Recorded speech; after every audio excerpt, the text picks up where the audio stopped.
வணக்கம் நண்பர்களே. நீங்களும் ஒரு மெக்கானிக்கல் இன்ஜினியர்லாம் படிச்சுட்டு ஒரு 15,000 20,000 சம்பளத்துக்கு வந்து வேலை தேடிட்டு இருந்திருப்பீங்க. அதுவே கிடைக்கிறதே பெரிய விஷயம் நினச்சிக்கிட்டு இருப்பீங்க. அவ்வளோதான், நம்மளை முடிச்சு விட்டீங்க போங்க. ஆனால் இந்த பக்கம் உங்கள் கூடவே படித்த உங்கள் வயசில் இருக்கிற அதே ஒரு கேண்டிடேட்டு இயர்லி 15 LPA, அதாவது 15 லட்சம் பர் இயர் பர் ஆனம் வாங்கக்கூடிய ஆளுமையும் நீங்கள் பார்த்துருப்பீங்க. அதை வேற ஞாபகப்படுத்திட்டீங்க. நெஞ்சமெல்லாம் பொண்ணு அறக்கு தம்பி. இப்போ ஏன் இந்த வித்தியாசம்? இது எப்படி சாத்தியமாகுது? எப்படி இந்த வித்தியாசம் நடக்குது?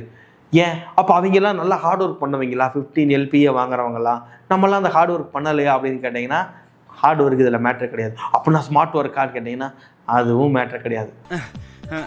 இப்போ என்னதான் சொல்ல வரீங்க? ஸ்கில். எஸ், பல் இருக்கிறவங்க பக்கோடா சாப்பிடுவான். அது மாதிரி உங்களுக்கும் அதுக்கு தகுந்த ஸ்கில் இருந்துச்சு அப்படின்னா ஈஸியாக நீங்களும் இந்த சம்பளத்தை வாங்கிட முடியும். பட் அது என்னென்ன ஸ்கில், எங்கெங்கெல்லாம் நம்ம இதில் தப்பு பண்ணியிருக்கோம், எங்கெல்லாம் அவங்க ப்ளஸ் பண்ணி அந்த சம்பளத்தை ரீச் பண்ணியிருக்காங்க, நம்ம எங்கெல்லாம் தப்பு பண்ணியிருக்கோம், இதெல்லாம் நம்ம மாற்றி யோசிக்கணும் அப்படிங்கிறது தான் இந்த வீடியோவில் பார்க்க போகிறோம். ஸோ இந்த வீடியோ ஸ்கிப் பண்ணாமல் ஃபுல்லாக வாட்ச் பண்ணுங்கள். நீங்கள் ஒரு மெக்கானிக்கல் இன்ஜினியர் இருந்தீங்கன்னா இந்த சேனலை மறக்காம சப்ஸ்கிரைப் பண்ணிவிட்டு பெல் ஐகானை கிளிக் பண்ணுவீங்க. அப்போ தான் நம்ம போடக்கூடிய மெக்கானிக்கல் இன்ஜினியர் சம்மந்தமான வீடியோஸ்லாம் உங்களுக்கு நோட்டிஃபிகேஷனாக வந்து சேரும்.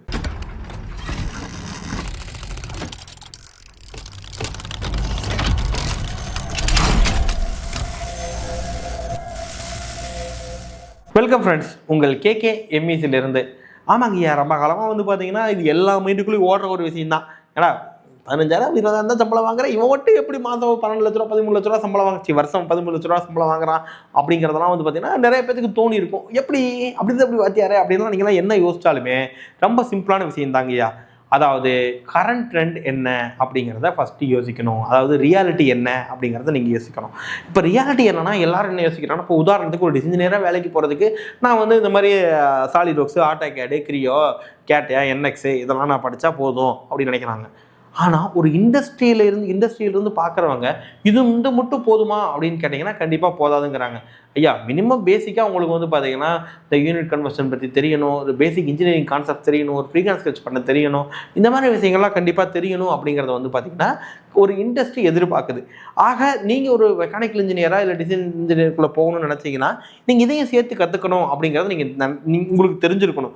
ஏன்னா இதெல்லாம் தெரியறதுக்கு நீங்கள் தனியாக போய் கோர்ஸ் படிக்க வேண்டிய அவசியம்லாம் கிடையாது. நீங்கள் படிக்கிற இன்ஜினியரிங்க ஒழுக்கமாக படிச்சிருந்தாவே, சரி வேற படிச்சிருந்தாவே உங்களுக்கு இது எல்லாமே ஈஸியாக தெரியும், புரியும். இதுக்கு தான் படிக்கடான்னு அடிச்சுக்கிட்டேன். அப்போது நீங்கள் இப்போ படிச்சுட்டு இருக்கிற சிலபஸும் வந்து பார்த்தீங்க அப்படின்னா கிட்டத்தட்ட 2018 அப்டேட் பண்ண ஒன்றா இருக்கும். அப்போ இப்போ உள்ள ட்ரெண்டுக்கு நீங்கள் அப்டேட் உங்களை பண்ணிக்கிட்டீங்களான்னு கேட்டிங்கன்னா இல்லை. ஆமாம், ஏன்னா அப்படி அப்டேட் பண்ணிக்கிட்ட ஒருத்தன் கண்டிப்பாக 15 LPA வாங்க முடியும்.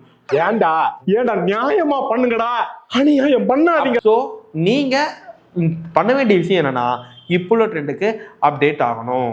அது அவ்வளவுதான், டைம் முடிஞ்சது, வா.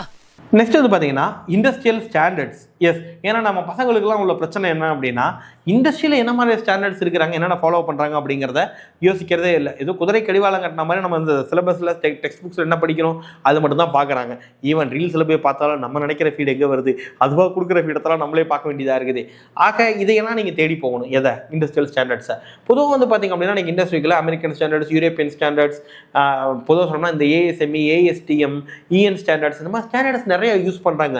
இப்போ நீங்க 10 நிமிஷமா ஏதோ சொன்னீங்களே, அதெல்லாம் என்னன்னே தெரியாத ஆள். அப்போ இந்த மாதிரியான ஸ்டாண்டர்ட்ஸ் எல்லாம் நீங்கள் கற்றுக்கணும்.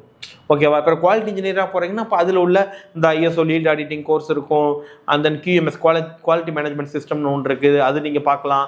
அப்படி இல்லை அப்படின்னா அந்த CMM கோர்சஸ் இருக்குது, NDT இருக்குது குவாலிட்டியில் போனீங்கன்னா. ஸோ இது எல்லாமே நீங்கள் பார்க்க முடியும் இதில்.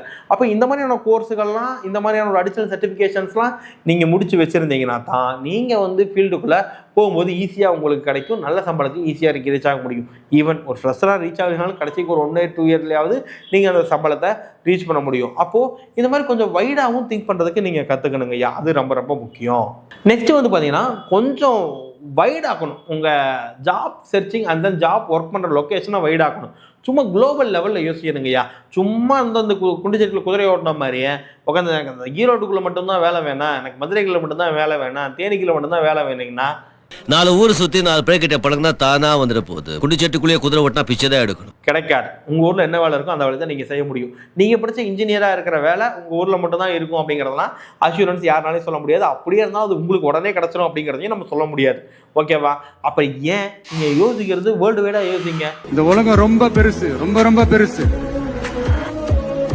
அதனால ஏதாவது 1-2 மிஸ் பண்ணாலும் எதுவும் ஃபீல் பண்ணிடாதீங்க. கான்ஃபிடென்ட்டா இருங்க, நல்லதே நடக்கும், வெற்றி நிச்சயம். ஏன் வெளியே கண்ட்ரிஸே இல்லையா? ஃபாரின் கண்ட்ரிஸில் துபாய் இருக்குது, யுஏஇயில் துபாய் இருக்குது, கத்தார் இருக்குது, சவுதி இருக்குது. புரியுது? இதெல்லாம் சொல்லும்போது ஏடா இப்போ அங்கே குண்டு போட்டுட்டு இருக்கா ஐயா, நீ ஏடா அங்கே வேலைக்கு போக சொல்கிறேன்னா நீ மனுஷனே இல்ல தெரியுமா? ஐயா அது நீடிக்காது, எனக்கு இருந்தாலும் முடிஞ்சிடும். ஸோ நீங்கள் இப்போ இந்த ஆஸ்திரேலியா போங்க, ஜெர்மன் போங்க. ஸோ இதெல்லாம் நீங்கள் ஏன் யோசிக்க மாட்டேறீங்க?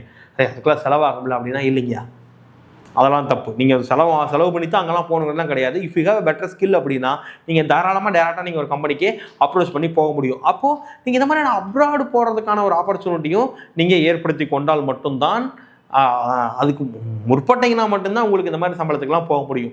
ஆக நீங்கள் கன்க்ளூஷனாக சொல்லணும்னா ரொம்ப சிம்பிளுங்கய்யா. நான் ஆரம்பத்தில் சொன்ன மாதிரி தான், பல்லு இருக்கிறவங்க பக்கோடா சாப்பிடுவோம். உங்கள் ஸ்கில்லை நீங்கள் டெவலப் பண்ணிட்டீங்களா, நீங்கள் உண்மையாகவே ஒரு இன்ஜினியராக உங்களுக்கு ஈஸியாக சம்பளம் கொடுக்குறதுக்கு கம்பெனி ரெடி. எனி கம்பெனி, எந்த கம்பெனி, எந்த ஊரில் இருந்தாலும் ரெடி தான். அப்போது நீங்கள் அந்த ஸ்கில்லை டெவலப் பண்ணுறது தான் உங்களுடைய பிரதான வேலையாக நீங்கள் பார்க்கணும்.